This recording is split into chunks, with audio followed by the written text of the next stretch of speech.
নাহমাদুহু ওয়া নুসাল্লি আলা রাসূলিহিল কারীম আম্মা বা'দ। প্রিয় দর্শক, আজকে আমরা সংক্ষেপে সূরা ইয়াসিনের 63 থেকে 65 নং আয়াতের সংক্ষিপ্ত তরজমা জানব ইনশাআল্লাহ। বিসমিল্লাহির রহমানির রহিম। হাযিহি জাহান্নামুল্লাতী কুনতুম তুআদুন ইসলাউহাল ইয়াওমা বিমা কুনতুম তাকফুরুন আল ইয়াওমা নাখতিমু আলা আফওয়াহিহিম ওয়া তুকাল্লিমুনা আইদিহিম ওয়া তাশহাদু আরজুলুহুম বিমা কানু ইয়াকসিবুন। অর্থ, এ তো সেই জাহান্নাম তোমাদেরকে যার ওয়াদা দেওয়া হয়েছিল, তোমরা সে কুফরি করতে, সে কারণে আজ তোমরা এতে প্রবেশ করো।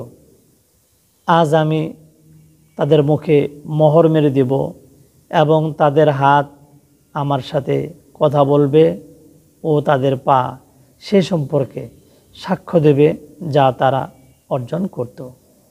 প্রিয় দর্শক, আজকে আমরা জানতে পারলাম সূরাতুল ইয়াসিন। আল্লাহ রাব্বুল আলামিন সূরা ইয়াসিনে বলেছেন, যারা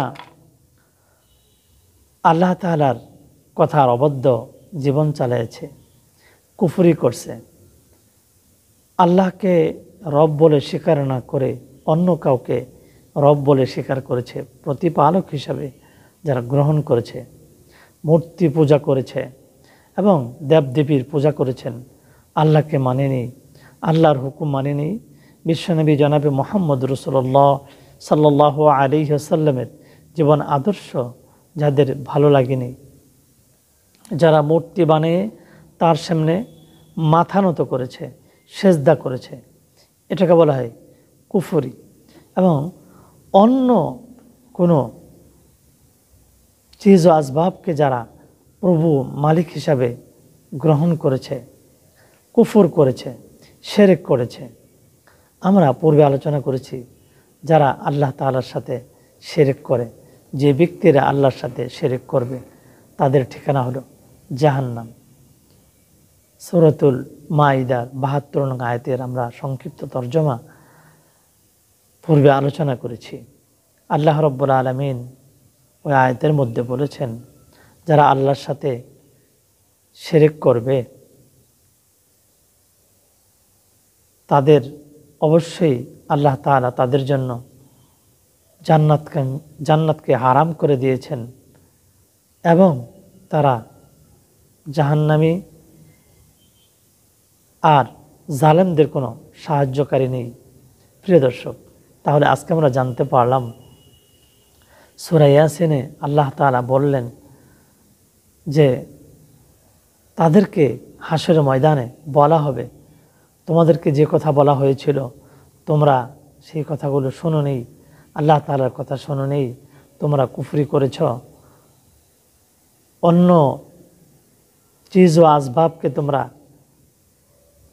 মালিক বলে স্বীকার করেছ, কুফর করেছ, সেজদা করেছ, মূর্তি বানিয়ে তার সামনে মাথা নত করেছ, গাছ পূজা করেছ, মাছ পূজা করেছ, সূর্য পূজা করেছ, পাথর পূজা করেছ এবং গাভীকে তোমরা পূজা করেছ, গবাদি পশু যে গাভী দুধ দেয় আমার হুকুমে তাকে তোমরা প্রভু হিসাবে মেনে নিয়েছ।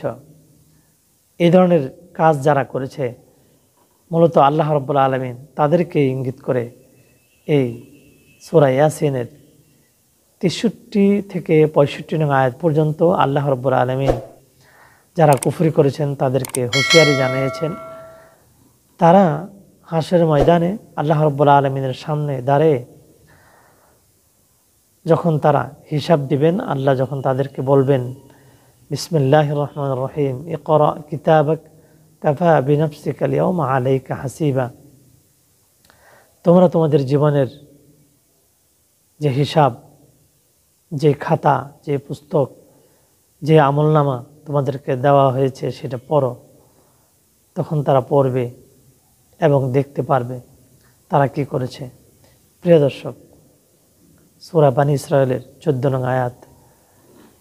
তাই আমরা মুমিনরা অবশ্যই আল্লাহ তাআলার হুকুম সঠিকভাবে আদায় করব, 5 ওয়াক্ত নামাজ সঠিক সময়ে আদায় করব, মসজিদে যে জামাতের সাথে আদায় করার চেষ্টা করব। প্রিয় দর্শক, সংক্ষিপ্ত আলোচনার উপরে আমাদের সবাইকে আল্লাহ তাআলা আমল করার তৌফিক দান করুন। আমিন। ওয়া মা তৌফিকি ইল্লা বিল্লাহ। আসসালামু আলাইকুম ওয়া রাহমাতুল্লাহি ওয়া বারাকাতুহু।